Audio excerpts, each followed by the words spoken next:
Baik pemirsa, kita akan kembali lanjutkan perbincangan. Mas Awi, betul nggak sih apa yang disampaikan oleh Pak Jazil tadi? Apakah betul bahwa Pak Ganjar sudah ditinggal oleh Pak Jokowi sehingga kemudian membutuhkan sosok Pak Mahfud untuk bisa mempertajam visi misinya?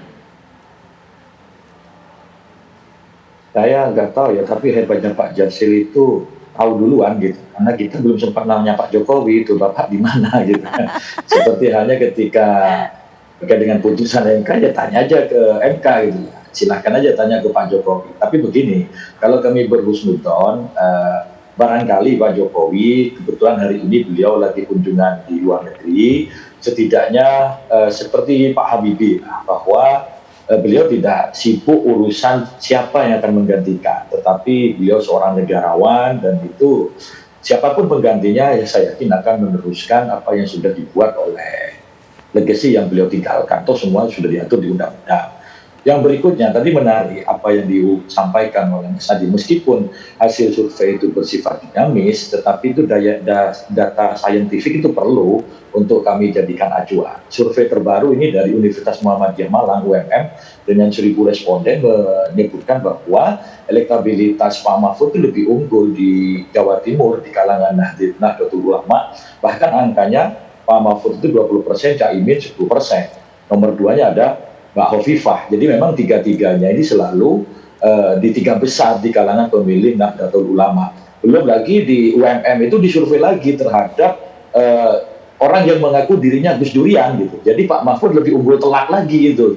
Tapi tak perlu saya urai di sini. Tapi biarlah kita punya waktu 2 bulan ke depan untuk mensosialisasikan secara maksimal sehingga nanti pada bulan Februari ketika sudah mulai masuk masa tenang, kita sudah bisa lebih penajaman terhadap langkah-langkah pemenangan. Yang jelas kontestan hari ini pasangan Amin dan pasangan Ganjar Mahfud yang sudah mendaftar di hari pertama pendaftaran calon presiden.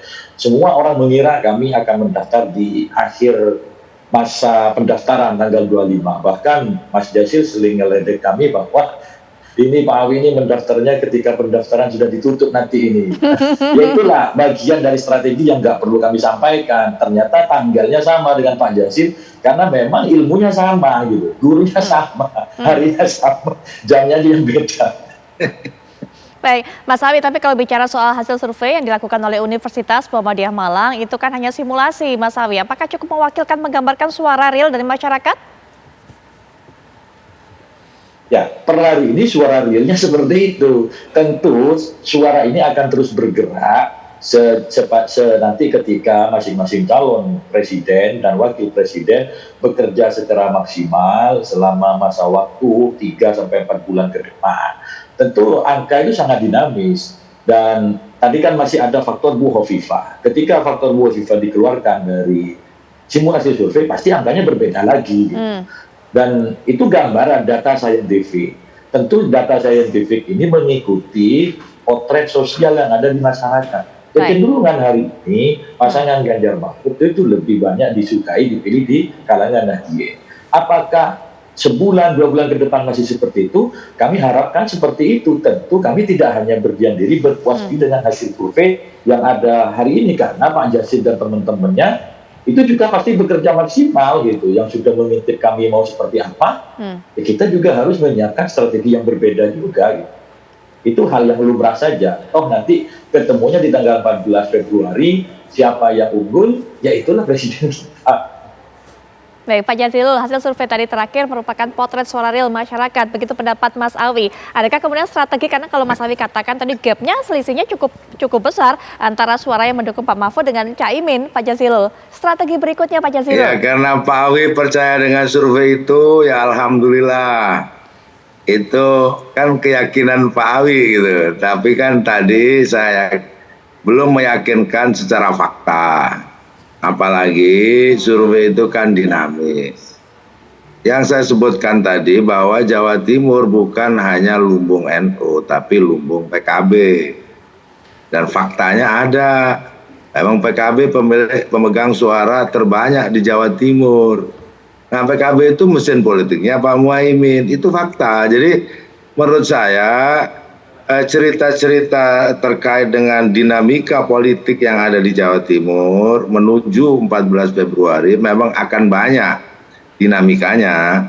Namun yang jelas narasi perubahan yang ada di Jawa Timur itu makin menguat. Gitu. Apalagi Pak Awi juga sudah menggunakan narasi perubahan. Itu jadi itu kan kenapa menggunakan narasi perubahan? Ya karena ketika deklarasi soal capres di situ ada Pak Jokowi, tapi begitu daftar ke KPU atau deklarasi pasangan itu nggak ada Pak Jokowi. Jadi saya bukan memprediksi, itu fakta. Itu faktanya begitu Pak Awi. Apa ikut Zoom dari luar negeri kan nggak juga kan? Itu fakta saja. Jadi menurut saya fakta-fakta inilah yang nanti masyarakat akan melihat karena selama ini Pak Ganjar ini kuat suaranya karena ada asosiasi dengan Pak Jokowi. Baik. Gitu. Ya, nanti sebelum Nah, sementara Pak Mahfud ini lebih kuat pada asosiasi perubahan. Baik, nanti sebelum Mas Awi juga bisa berikan tanggapan soal narasi perubahan juga, bagaimana melihatnya? Apakah berpengaruh juga terhadap suara pemilih nanti di terutama kaum NU di Jawa Timur, Mas Adi? Ya sebenarnya istilah perubahan itu bisa terjadi pada siapapun ya, termasuk kubunya Prabowo Subianto yang seakan-akan paling dekat dengan Jokowi. Karena yang diasumsikan perubahan itu adalah melanjutkan sesuatu yang baik, tapi kemudian dia mencoba untuk melakukan install ulang atau perbaikan ulang terkait dengan sesuatu yang kurang oke. Saya kira Pak Prabowo Subianto juga yang sangat identik dengan Jokowi belakangan tidak mungkin akan melanjutkan sesuatu yang kurang baik di era Jokowi. Cuman memang karena terlanjur bahwa tagline soal perubahan itu miliknya Amin, yang lain yang mencoba untuk menarasikan substansi yang sama, itu niru-niru perubahan. Tapi overall bagi saya terlepas dari istilah perubahan itu, bahwa tak ada kebenaran yang mutlak ataupun legasi yang mutlak yang ditinggalkan oleh Jokowi selama 10 tahun ini ya. Pasti ada sesuatu yang perlu dikritisi dan ada sesuatu yang perlu diperbaiki. Saya kira semua paslon itu dalam hal itu pastinya setuju. Yang ingin saya katakan adalah bahwa ketika Mahfud MD misalnya dan Pak Ganjar bicara tentang sesuatu yang sifatnya cukup kritis sebenarnya terkait dengan pidato politiknya hari ini tentang bagaimana penegakan hukum kalau itu ditegakkan seadil-adilnya maka separuh persoalan kebangsaan itu kita selesai. Itu kan sebenarnya adalah pikiran-pikiran maju yang mungkin menurut Gus Jazilul ini masuk nih dalam kategori pikiran perubahan yang diinginkan oleh kan begitu kira-kira. Tapi memang tanpa disebutkan bahwa itu perubahan, saya kira Pak Mahfud MD kemudian siapa lagi Pak Ganjar, Amin ataupun Prabowo Subianto, persoalan hukum itu adalah persoalan kita bersama dan bukan hanya soal segmentasi. Oleh karena itu, karena memang istilah perubahan itu telanjur di-coupling sebagai bagian dari Amin, mesti secara prinsip yang disebut dengan perubahan itu juga tidak jelas gitu ya. Tapi sebagai sebuah positioning politik ini hanyalah sebuah klaim bahwa seakan-akan siapapun yang ingin perbaikan, nah itu masuk dalam kategori perubahan. Ini soal perang klaim aja. Cuman satu hal Putri, bagi saya bahwa soal Pak Mahfud, soal Muhaimin ini memang menjadi dua variabel penting yang selalu dikaitkan dengan bagaimana soal kekuatan politiknya di Jawa Timur. Nah kalau mau jujur, oke lah kita nggak pakai survei yang sekarang. Hasil Pileg 2019 yang lalu, itu kan yang ranking pertamanya kan PDIP, baru kemudian PKB. PDIP itu kalau tidak salah dia dapat 4.300.000 sekian. Kemudian PKB itu mendapatkan... Saya koreksi Pak Adi. Gimana? Kalau itu saya koreksi. Gimana Pak? Kursinya lebih banyak PDIP, suaranya lebih banyak PKB. Oh iya, itu konversi suara. Supaya itu namanya... ada ini. Itu suara konversi atau suara yang dikonversi. Seperti Golkar, kursinya jauh lebih banyak ketimbang Gerindra saat ini di DPR pusat, tapi mayoritas suaranya lebih banyak Gerindra. Kan begitu judulnya. Itu iya persis ya, betul. Iya, lebih banyak artinya, PKB daripada PDIP. Betul, itu intinya yang disebut supaya... dengan konversi suara. Jumlah kursi DPRD itu yang paling banyak adalah PKB. Tapi kalau dihitung paling banyak siapa yang pilih partai, itu paling banyak PDIP. PDIP itu mendapatkan suara... Kebalik, Pak Adi Prayitno itu kebalik penjelasan Pak Doktor kebalik. Gimana Pak? Wah ini nggak update berarti Pak Doktor kebalik. 4.300.000 PDIP itu ini hasil KPU loh.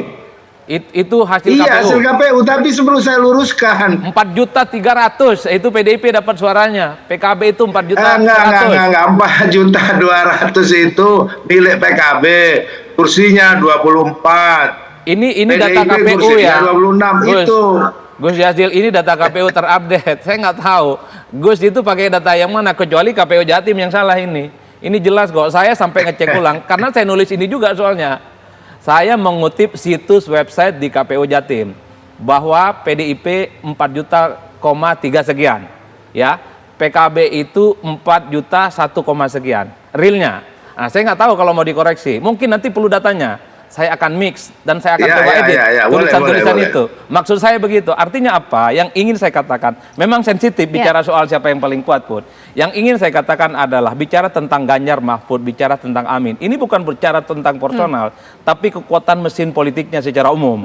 Kan gitu yang sebenarnya ingin diuji. Apakah mesin-mesin politik di belakang Amin, di belakangnya Mahfud dan Ganjar ini mampu mengaksentuasi kekuatan politik di Jawa Timur. Per hari ini itu yang kemudian dibicarakan. Baik, Mas Adi. Mungkin Mas Adi singkat saja, Mas Adi, penutup masalah mengenai tema ini. Mas Adi, singkat saja.